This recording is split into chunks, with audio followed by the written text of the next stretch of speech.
Bonjour et bienvenue dans une émission un peu particulière.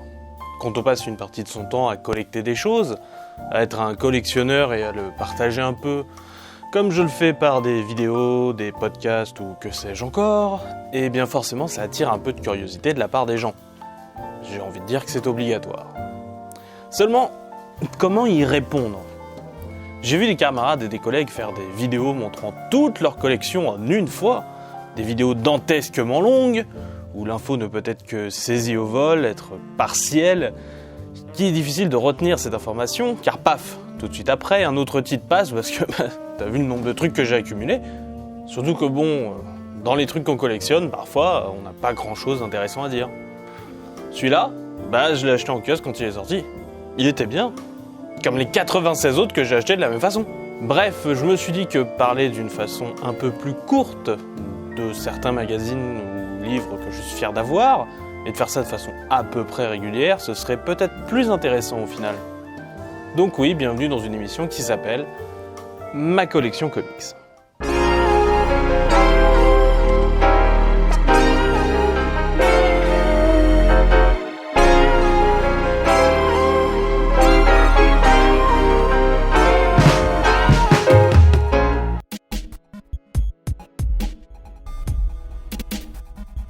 Et aujourd'hui, je vais commencer dans cette émission à vous présenter un comics qui me tient très à cœur et que j'aime beaucoup pour des raisons purement personnelles. Aventure Fiction numéro 9, sorti chez Artima en 1959. Donc oui, vous imaginez bien que je ne l'ai pas acheté à sa sortie. Mes parents n'étaient pas nés à cette époque, alors vous doutez bien que moi, j'étais bien loin. C'est la traduction française d'un comics de l'âge d'or, le numéro 79 de Strange Adventures, sorti 2 ans plus tôt en 1957. La série est un regroupement de petites histoires de science-fiction dont la qualité varie forcément, puisque ce ne sont que rarement les mêmes auteurs. Or, on y retrouve quand même du beau monde dans ce numéro.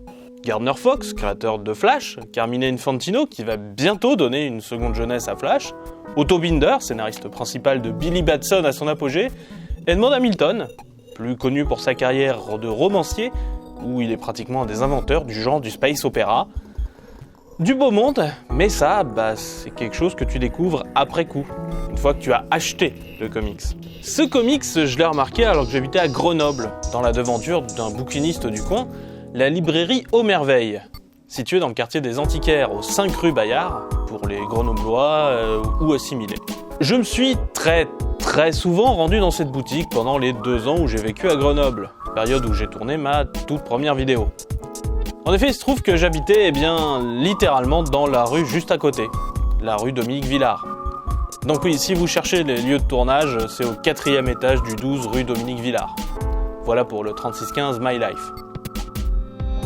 Ou mylife.com si je veux rendre cette référence un peu plus compréhensible pour le jeune public. Aux Merveilles, c'est un endroit merveilleux où j'adore me perdre, vu le nombre élevé de livres qui y sont présents, mais bizarrement, cette fois-là, j'ai même pas eu à chercher. En effet, le comics s'était présenté en gros, dans la vitrine, avec plein d'autres numéros d'aventure fiction de l'époque. Et j'ai directement foncé acheter celui-là, sans aucune hésitation. Pourquoi donc ? Ce qui m'a attiré,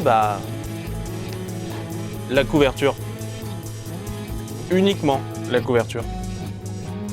Pendant un an et demi, je n'ai connu ce comics que par sa couverture. À l'époque, je trouvais encore le temps d'écrire des romans, des nouvelles et d'autres choses, et l'un des romans qui me trottait le plus en tête, et qui me trotte encore en tête de temps en temps d'ailleurs, avait cette couverture de comics comme couverture principale pour le roman. C'était en effet une histoire qui, à un moment, parlait de bonhommes de neige aux intentions hostiles. Et les bonhommes de neige étaient un point de départ de tout ce qui m'a inspiré, notamment une illustration en fait de Paul Kirby sur le roman L'Hiverrier de Terry Pratchett. Bref, mylife.com, je sais. Mais là, je travaille dessus depuis plus d'1 an, avec cette couverture. Et là, paf, en devanture de ce qui est littéralement devenu la boutique où je vais fréquemment, là où on m'offre gâteaux et café de temps en temps, là où j'ai amené ma compagne pratiquement à notre premier rendez-vous officieux, là où on s'est réunis entre fans de Pratchett pour pleurer sa mort, je vois la couverture du comics que j'utilise. Bien sûr que je l'ai acheté directement. Bon, comme vous avez vu, c'est une émission où je compte me livrer un peu personnellement. Mais je ne compte pas faire que ça. Bah oui, c'est bien beau d'acheter littéralement un comics à sa couverture, mais est-ce qu'il vaut le coup ? Bah, comportant plusieurs histoires, difficile d'être catégorique. Puis moi, ce qui m'intéressait à la base, c'était l'histoire des bonhommes de neige. Donc je vais parler principalement de ces 9 pages-là. Je vous mets la version anglaise en illustration parce que c'est en couleur au moins, là où la VF est en noir et blanc, comme on faisait à l'époque. Donc l'histoire, c'est celle de Plutoniens qui souhaitent envahir la Terre. Et comme Pluton, c'est légèrement froid, ils ne peuvent pas survivre comme ça à l'air libre sur Terre. Ils sont donc obligés de se réfugier dans des bonhommes de neige qui traînaient par là. Heureusement qu'ils ont attaqué en hiver, les gars. Les bonhommes de neige commencent donc à attaquer la Terre et ils sont trop forts. Hein. Genre beaucoup trop forts. Genre on leur balance la bombe atomique et ils s'en contrefoutent. Et donc on arrive au dénouement et on peut les battre avec le zéro absolu. C'est pas combattre le feu par le feu, mais le froid par le froid absolu. D'ailleurs, la version française a remplacé la petite pub en bas par un encart en fait qui permet d'expliquer ce qu'est le zéro absolu et d'autres choses en fait sur les différents types de glace, ce qu'est un glacier, ce qu'est un iceberg et tout ça. C'est à cause de la loi française, parce qu'il existe des restrictions légales dans la loi qui obligent les publications pour la jeunesse à avoir un pourcentage fixe de passage éducatif, donc on essaye d'en foutre le plus partout, comme ça on remplit. Et bien sûr que la bande dessinée, ce sera une publication dédiée à la jeunesse. Voyons, mon beau monsieur, soyons sérieux 2 minutes. Bref, pas un modèle du genre, clairement un récit plutôt ordinaire, mais qui me plaît à moi, à cause de tout ce que je vous ai raconté auparavant. Parce que parfois, t'es content d'avoir quelque chose, pas parce que c'est extraordinaire ou que ça a une valeur universelle, mais juste parce que quelque chose en lui a marqué ton petit cœur.